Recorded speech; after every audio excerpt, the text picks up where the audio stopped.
Ben ritrovati e ben ritrovate, Tiranno Matto qui, oggi con una novità. Ho deciso di ampliare le intro dei miei videoguida con il formato TLNG. Troppo lungo, non guardo. L'idea di fondo è quella di presentarvi tutte le informazioni all'inizio della guida, così da rispettare il vostro tempo. Se in questo minuto o 2 minuti che siano avrò fornito tutte le informazioni di vostro interesse, potrete semplicemente andarvene con esse. Oppure in alternativa rimanere connessi con me per un approfondimento più nel dettaglio. Dunque dritto al sodo di oggi. Va da sé che sono costretto a fare degli spoiler nel trattare questo argomento. Penso sia scontato perché sto per fare la lista di 15 ricompense al termine di 15 quest. Esse saranno sbloccate a vari livelli, dal livello 2 fino al livello 20, all'interno della mappa presso i santuari dei principi daedrici. Questi artefatti hanno delle caratteristiche uniche che non scalano con il nostro livello e che quindi rappresentano un'alternativa solidissima ad altri oggetti magici che invece sono soggetti al difetto di dover essere droppati a un livello più alto per avere dei tratti più potenti. 3 di questi oggetti sono ancora più particolari. La stella di Asura è una gemma dell'anima infinita, la chiave dello scheletro è un grimaldello indistruttibile e l'Ogma Infinium è un libro che ci permetterà di portare ben 2 nostri attributi oltre il livello 100, dando anche un boost di esperienza a 3 abilità. Ciò detto, entriamo nel dettaglio. Partendo proprio dal santuario di Asura che ci ricompenserà con la sua stella. Potremmo iniziare la quest dal livello 2 e sarà possibile interagire con lei o all'alba o al tramonto, entrambi i suoi domini. Il santuario è situato fra Seidinal e Bruma, in mezzo alle montagne. Dovremmo portarle anche della polvere luminosa che potremmo comprare in qualsiasi negozio di alchimia.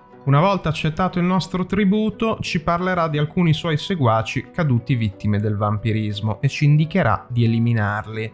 Non saranno troppo distanti dalla posizione del santuario, in una miniera. E mi dispiace, buon vecchio Gimli, in questa miniera non c'è proprio allegria. Perché dico questo? Oltre al fatto che è popolata da vampiri, la loro storia è parecchio tragica. E potrebbe diventare ancora più tragica se prendiamo in considerazione quanto questa miniera sia meta favorita di tutti i giocatori che vogliono da subito contrarre l'emofilia porfiriaca o porfiriaca, e io ho sempre chiamato porfirica perché quella A l'ho sempre trovata fastidiosa, penso sia un refuso della mia giovinezza. Ad ogni modo, all'interno della miniera troveremo anche un sacco di informazioni su questi sventurati avventurieri e il loro sacrificio per la loro signora Asura. Signora che in ogni caso ci ricompenserà quando li avremo eliminati tutti. Forse, fra tutti i suoi consanguinei daedrici, Asura è quella che ci farà sentire meno in colpa per averle prestato i nostri servigi e in fondo ci ricompenserà con un oggetto veramente fortissimo e fondamentale per la maggior parte delle build che vorremmo giocare su Oblivion. Gli oggetti magici vanno ricaricati, le anime vanno raccolte in delle gemme e le gemme costano, quindi averne una indistruttibile e infinita è sicuramente un vantaggio eccezionale, una tappa quasi obbligata. Sempre a livello 2, Sheogorath, il mio principe daedrico preferito, ha un santuario a nord di Leyawiin o a sud di Bravil, come preferite, scegliete la vostra follia. Bisognerà donargli una gemma dell'anima minore, una lattuga e un filo, a confermare quanto questo principe daedrico sia il capo di tutti i matti. Sono oggetti di facile reperibilità. In generale questa quest è molto divertente e se la volete recuperare in formato integrale ve la conservo per il mio episodio di Giammago in cui l'ho giocata dall'inizio alla fine. Come la maggior parte delle quest daedriche, gli obiettivi sono relativamente vicini al santuario. Questa nello specifico non avrà grandi sfide, anzi è per lo più narrativa e molto buffa. Fatemi sapere magari come l'avete trovata, è una delle mie preferite e che nasconde degli easter egg soprattutto nel caso in cui si abbia già giocato l'espansione Shivering Isles e addirittura alcuni dialoghi cambiano a seconda del progresso in quella questline. Il Wabbajack è la ricompensa meno random fra tutte quelle che potremmo ottenere dal dominio di Sheogorath. Le cose si fanno più serie dal livello 5 quando potremmo partecipare ai rituali di Namira, la signora degli ultimi. ultimi, degli oppressi e degli schifosi disgustosi. Però appunto per essere ascoltati da Namira dovremmo noi stessi essere disgustosi e quindi dovremmo portare la nostra personalità pari o inferiore a 20. Quando avremo abbastanza vino scadente da tracannare, vicino a Bruma troveremo il suo santuario. Qui ci informerà che un gruppo di preti di Arkay sta tormentando i suoi dimenticati in un dungeon Elid qui vicino. Ci darà anche il potere del sudario di Namira, che dovremmo usare su questi preti di Arkay affinché i suoi dimenticati possano eliminarli. Quindi, magari andando a un altro santuario vicino con il viaggio rapido o direttamente al dungeon, ci toccherà semplicemente entrare e di soppiatto lanciare questo incantesimo su tutti i preti di Arkay. Non dimenticatevi di lootare, oltre ai sacerdoti, anche tutte le casse presenti nel dungeon Elid. Quando avremo finito potremo tornare dalla signora Namira e richiedere il nostro dono. L'anello ha 2 proprietà interessanti per riflettere il danno fisico e magico. Non è sicuramente l'anello più forte del gioco, però è di facile accesso e ottenerlo alla fine a livello 5 richiede pochissimo tempo. Il prossimo principe daedrico, o principessa a dir si voglia, ha il suo santuario situato a sud di Cheydinhal, vicino a un laghetto. Oltre il livello 5 del personaggio, dovrete essere anche apprendisti di misticismo. Questo perché Vermina richiederà un sacrificio non da poco. Infatti Vermina è abbastanza esosa, ci richiede una gemma dell'anima nera. Non disperate, la fenditura oscura, la grotta fuori dalla quale è presente un altare per la trasformazione delle gemme dell'anima in gemme nere, è abbastanza vicina. Per chi non lo sapesse, dovremmo mettere all'interno di quest'altare non le gemme normali, minori o maggiori, le gemme supreme, e lanciare sull'altare l'incantesimo trappola dell'anima, tassativamente di notte ogni 8 giorni quando sarà presente questo faro di energia rossa sopra l'altare. Consegnata a Vermina la sudata offerta, lei ci parlerà di un mago suo seguace che si è impossessato della sfera. Tale sfera lo sta intrappolando in un incubo perpetuo. La torre del mago non è troppo distante, l'indicatore però ci porterà direttamente alla botola per accedere alla sua sfera, skippando tutto il dungeon. Ora, se non avete interesse a giocare di ruolo ed esplorare un pochino e lootare anche questo dungeon, questa storia interessante, prendete la sfera e andatene. Io non ve lo consiglio perché in realtà tutta l'esperienza è molto carina. Ci sono delle aree uniche, non degli oggetti chissà di che tipo, però sicuramente potete farmare delle componenti alchemiche e godervi anche un'esplorazione particolare fatta a mano appositamente per spiegare il perché Arkved è caduto vittima di questi sogni, così anche da darvi un pochino più di contesto su chi sia Vermina, alla quale potremo tornare per ottenere il teschio della corruzione. Questo bastone non ci trasporterà in nessun incubo né farà altrettanto con i nostri nemici, però ha una particolarità. L'utilizzo di quest'arma magica evocherà un clone del bersaglio, con tutte le conseguenze del caso. A livello 8 potremmo andare a fare la nostra offerta a Sanguin, il principe daedrico di Bagordi ed Eccesso. Tale offerta la potremmo andare a comprare un po' dappertutto all'interno della città imperiale. Si parla del brandy sirodilico, come ci viene anche specificato dal suo sacerdote. Una volta che gliel'avremo versato ai piedi, questo principe daedrico molto matto e anche molto subdolo ci manderà a rovinare una festa a Leyawiin. E vi chiederete come mai il principe dei Bagordi ci manda a rovinare una festa? Beh, tale festa è organizzata dalla contessa di Leyawiin, che ha un po' una spina nel piede. E l'incantesimo che ci viene donato da Sanguin è dura realtà. Dovremo lanciarlo all'interno del banchetto. Per accedere a tale banchetto, però, non solo dovremmo essere presenti al castello dalle 6 del pomeriggio in poi, ma dovremmo anche indossare degli abiti appropriati, così da trarre in inganno la guardia. Certo, sembrerebbe uno scherzo ingenuo e anche immeritato, ma poi potrebbe capitare di scambiare 2 chiacchiere con tale contessa, potrebbe anche essere il caso che voi siate degli argoniani E la risposta della contessa effettivamente dimostra un razzismo un po' antipatico. Quindi tutto sommato, anche se dovessimo far esplodere il castello e noi stessi con questo incantesimo di Sanguine, chi se ne frega.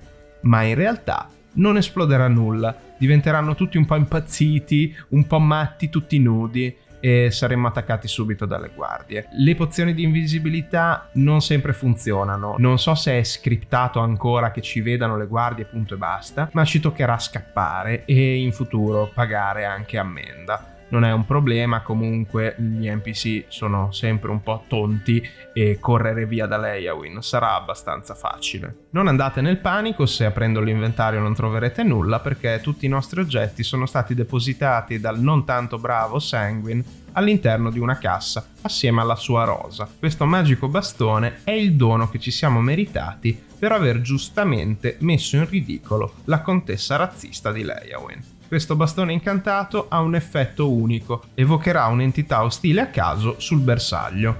Dal livello 10 potremo andare a fare un'offerta a Malacath, il signore di orchi, ogre e patrono di ogni forma di violenza gratuita. Potremmo portargli del grasso di troll al suo santuario a nord di Anvil. Una volta oliate le sue buone intenzioni scopriremo che in realtà questa volta la violenza non è tanto gratuita. Infatti un lord locale ha schiavizzato un gruppo di ogre e Malacath vuole che noi li si vada a liberare.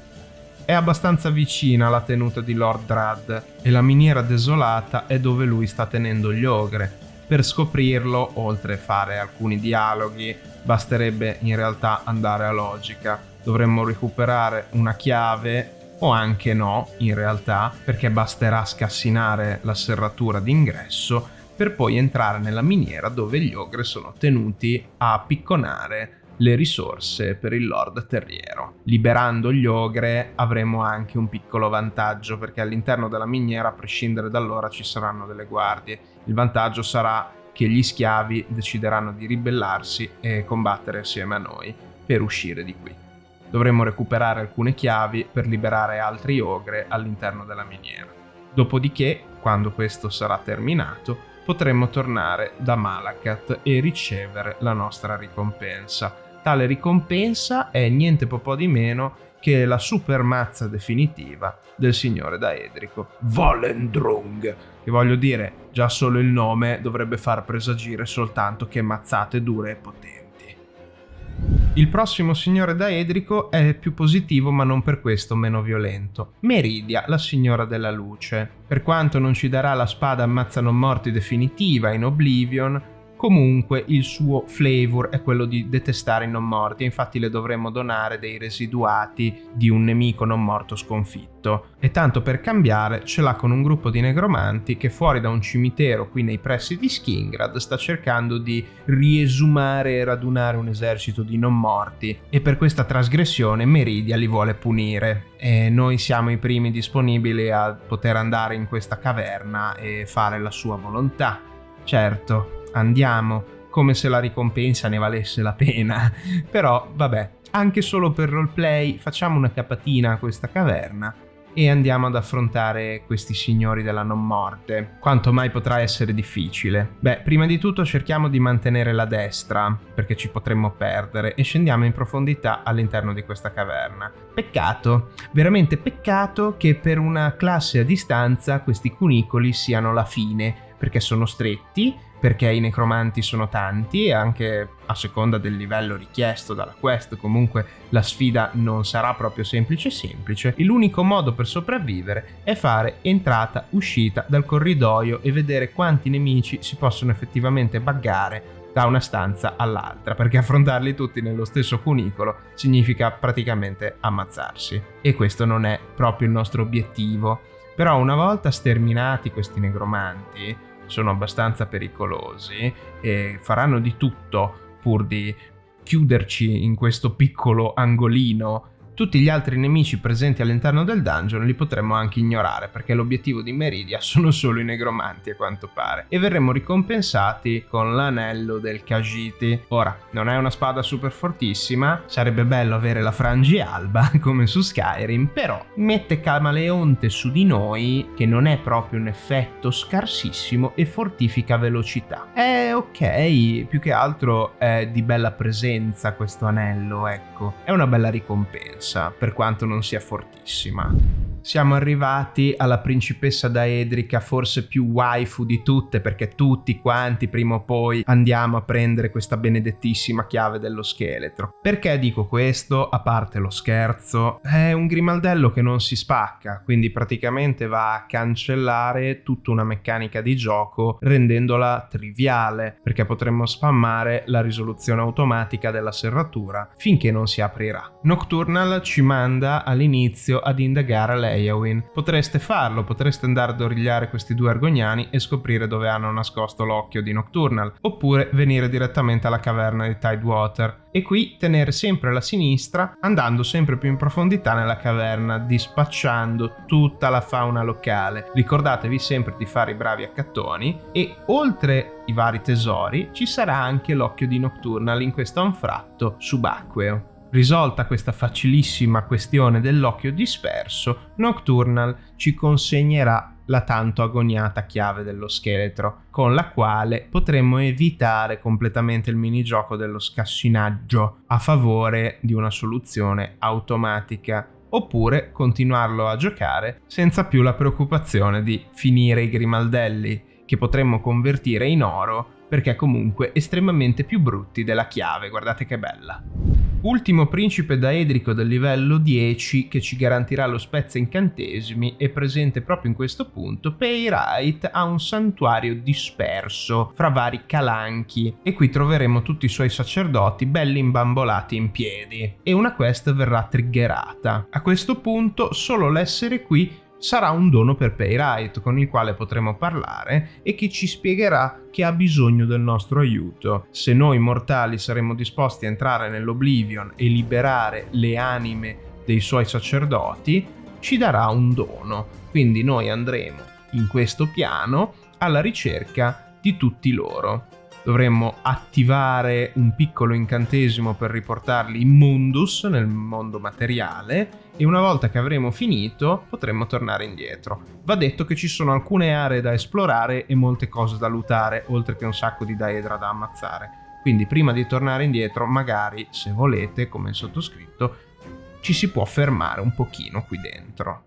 Una volta che saremo usciti, senza bisogno di altro, noteremo che tutti i sacerdoti sono tornati in loro stessi e potremo parlare di nuovo con la statua del wannabe Akatosh, che ci ripagherà con uno scudo molto interessante, lo spezza incantesimi. Se unito all'anello di Namira, effettivamente avremo un sacco di riflessione magica. Interessante, non è vero? A livello 15, portando in dono un fiorellino di bella donna, potremmo avere a che fare con la complottara Mefala a nord della città imperiale. Questa signora daedrica estremamente malvagia e subdola è adorata da altrettanto malvagi e subdoli servitori. Parlando con lei verremo indirizzati verso un pacifico villaggio dove Dunmer e Nord vivono in pace ed armonia. È suo interesse che noi, infidi infami che la vogliamo servire, ci vada lì a causare non solo diatribe, ma proprio faide. A Via di Bleaker dovremo passare buona parte della notte tra la casa di un capofamiglia e l'altro. In quella del Nord rubare il suo anello, in quella del Dunmer rubare una lama di famiglia che si può trovare subito sulla destra. Ora, questi oggetti a cosa serviranno? Saranno delle prove degli omicidi e andranno messi ognuno sull'opposto rispettivo proprietario, una volta ucciso. Quindi dovremmo assassinarli, interagire con il cadavere mettendo l'oggetto. Attenzione però, a volte la quest si può buggare, quindi non fate come sto facendo io ora, ve ne potreste pentire dopo. Prima ammazzate il vostro bersaglio, vedete che la quest si aggiornerà con un pop-up e solo dopo andate nell'inventario del morto steso a mettere l'oggetto della famiglia opposta. Molto semplice, bug proof, a prova di bug. Quando la missione si sarà aggiornata e avrà registrato che saranno stati inseriti entrambi gli oggetti nel cadavere corretto, potremo andare la mattina dopo a interagire con una delle due famiglie, indifferente quale, e riferire che effettivamente è stata la famiglia opposta a commettere quell'omicidio. Dopodiché potremo afferrare i nostri migliori popcorn e osservare la magnificenza di Oblivion nelle sue interazioni fra NPC, gustandoci questa faida che Mephala ci ha ordinato di scatenare. Tornando da lei, poi verremo ricompensati con la lama d'ebano, una katana molto forte, non la più forte, ma sicuramente ottima alternativa a livello 15. 2 livelli più tardi potremo andare a cercare presso il santuario di Hircine la pelle del Salvatore. Questo santuario è a sud della città imperiale e dovremo arrivare muniti di una pelliccia d'animale da offrire in dono. Nel mio caso sono stato fortunato perché c'era un orso qui di fianco. Ci verrà raccontato da Hircine che c'è una radura qui di fianco nella quale potremo trovare un unicorno da offrirgli in sacrificio. Questa bestia può essere uccisa solo con armi incantate da edriche o del genere e noi saremo ben disposti a fare un cosplay di Voldemort e andare a bere il sangue di questo unicorno, giusto? Perché ci interessa il dono di Hircine. Quest diretta, semplice, facile, che ci ricompensa con un pezzo di armatura leggera molto forte e che mi piace sempre utilizzare il prima possibile, proprio grazie al fatto che sono un grande fan della resistenza alla magia sulle armature. Sempre a livello 17 avremo a che fare con il principe daedrico antagonista della storia principale di Elder Scrolls Online. Per parlare con il signor Molag Bal però dovremo prima andare per esempio fuori Anvil alla ricerca della pelliccia di un gattone, perché senza di essa appunto non potremo avere a che fare con Molag Bal. Vuole per forza della pelle di leone di montagna e quindi noi la andiamo a prendere e gliela si porta. Il santuario di Molag Bal è a ovest della città imperiale, a sud di Corrol, e sua caotica malevola spocchia ci manderà a fare un atto terrificante, cioè a costringere un eroe, un grandissimo avventuriero, alla violenza dopo che egli ha rinunciato ad essa. Dovremo parlare con gli abitanti del villaggio dal quale questo avventuriero pare essersi un po' isolato. Dopo averli persuasi ci daranno indicazioni sul dove trovarlo. Dovremmo andare poco lontani dal villaggio, un pochino più addentrati nel bosco fino alla sua cascina. Avrà una schedule, delle abitudini che rispetta tutti i giorni, il Mellus Petilius. Noi dovremo seguirlo, sempre con la mazza che ci è stata prestata da Molag Bal, e poi provocarlo presso la tomba di sua moglie. Ora, vorrei farvi notare un piccolo dettaglio. Ci dovrà ammazzare, quindi noi dovremo provocarlo e dovremo farci menare con questa mazza. Il problema qual è? Che se dovessimo avere la difficoltà a maestro o anche solo ad esperto, il signor avventuriero in questione ci trisciotterà, ci farà così tanto danno da buggare il gioco. E questo è un problema, perché ai fini della quest noi dovremmo risultare al 5% della nostra vita per respawnare di fronte a Molag Bal, oppure come nel mio caso rimanere buggato e dover ricaricare il salvataggio. Facendolo, mi raccomando, andiamo ad abbassare la difficoltà ad apprendista. Vorrà dire che servirà un sacco di tempo per essere menati e uccisi. Voi non preoccupatevi, lasciate per terra la mazza, tirategli 2 colpi e aspettate. Non c'è tanto altro da fare, bisogna aspettare finché non ci avrà completamente massacrati. Much later. E quando finalmente ce l'avrà fatta a mandarci all'aldilà, Molag Bal ci riporterà al suo santuario e ci ridarà tutte le nostre cose. In più, oltre ai nostri oggetti, ci garantirà indietro, a detta sua, la nostra vita. E va bene, poteva lasciarci morire. Che simpaticone. Ma anche la sua mazza, ovvero quella con cui siamo stati mazzolati. E avremo a disposizione un'arma daedrica di tutto rispetto. Arrivati a livello 20 il gioco si fa duro e quindi bisogna iniziare a giocare duro. Come piace a Boetia, il suo santuario è situato qua sulle montagne a sud di Cedinal e una volta che gli avremo portato in sacrificio un cuore di Daedra si degnerà di ascoltarci e di ricevere nostra udienza, come ci viene ricordato dal buon sacerdote. Boetia è un principe daedrico un po' particolare e ci metterà alla prova. Una volta che gli avremo donato questo cuore, ci informerà che lui è un fervido sostenitore del survival of the fittest, ovvero la sopravvivenza del più forte. In questo neodarwinismo daedrico, il principe Boetia ci butterà in un'arena nella quale dovremo affrontare altri 9 sfidanti, perché ogni razza di Cyrodiil, ogni razza di Nirn presente a Cyrodiil, perché evidentemente le altre non erano disponibili, si devono mazzolare all'interno del piano di questo principe daedrico, il piano nell'Oblivion in questo caso. La cosa interessante è che tutti questi sfidanti saranno ricolmi di oggetti al livello in cui affronteremo la quest, minimo livello 20 ovviamente. Dunque è una grande occasione per fare incetta di equipaggiamenti, pozioni e qualsiasi altra cosa questi sfidanti possano avere in inventario. Il gioco stesso ci ricorda, prima di uscire dal piano di Boetia, che potremmo ancora rimanere qui a depredare cadaveri. Una volta tornati in Mundus a Cyrodiil potremo parlare con la statua e ricevere Goldbrand, questa katana molto forte, di livello più alto rispetto a quella precedente che ci è stata donata da Mephala, che ha però effetti differenti, forti entrambe in modi diversi. Avvicinandoci alla fine non resta che parlare di Clavicus Vile, questo principe daedra e il suo fido cane servitore demoniaco si possono trovare a sud-ovest della città imperiale andando verso Skingrad. Qui in realtà non avremo bisogno di chissà che cosa, basteranno 500 monete d'oro per iniziare a parlare con lui. Ci manderà a Cancello di Pel a indagare, pensate proprio su chi? Su Umbra. Ve la ricordate? Dai 10 consigli per iniziare a giocare? Quella NPC che viene farmato sempre subito perché la sua arma è fortissima e non è un'arma che acquisisce chissà quale benefit con lo scaling? Perfetto. Potremmo scoprire a Cancello di Pel tutta la backstory dell'NPC, il perché condivide il nome con la spada, eccetera eccetera. Vabbè, in ogni caso si va a Vindasel di nuovo a uccidere Umbra per l'ennesima volta, raccogliere la sua bellissima armatura e soprattutto la spada Umbra, sempre che non sia già stato fatto prima di aver ricevuto la quest da Clavicus Vile. Beh, in ogni caso, una volta che si sarà attivata la quest potremmo decidere se consegnare o meno la spada. Le alternative sono due: o teniamo noi la spada e non avrà nulla di nuovo, oppure la consegneremo a Clavicus e ci verrà dato in cambio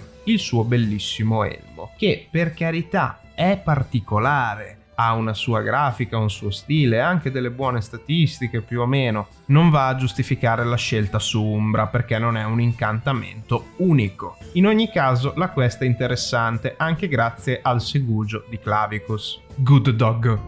E siamo arrivati all'ultimo principe daedrico, Hermeus Mora. Il super tentacolone Lovecraftiano potrà accoglierci soltanto quando avremo raggiunto il livello 20 e saremmo alla missione Sangue dei Daedra all'interno della questline principale. Però è un altro requisito fondamentale aver completato tutte le altre quest daedriche. Se ce ne fosse scappata qualcuna non c'è da preoccuparsi, questo Khajiit sacerdote di Mora ci ricorderà che non abbiamo camminato il sentiero predestinato, oppure ci dirà: ehi, finalmente puoi parlare con il nostro signore Mora. Che anche qui ci sarebbero tanti discorsi sulla lore da fare.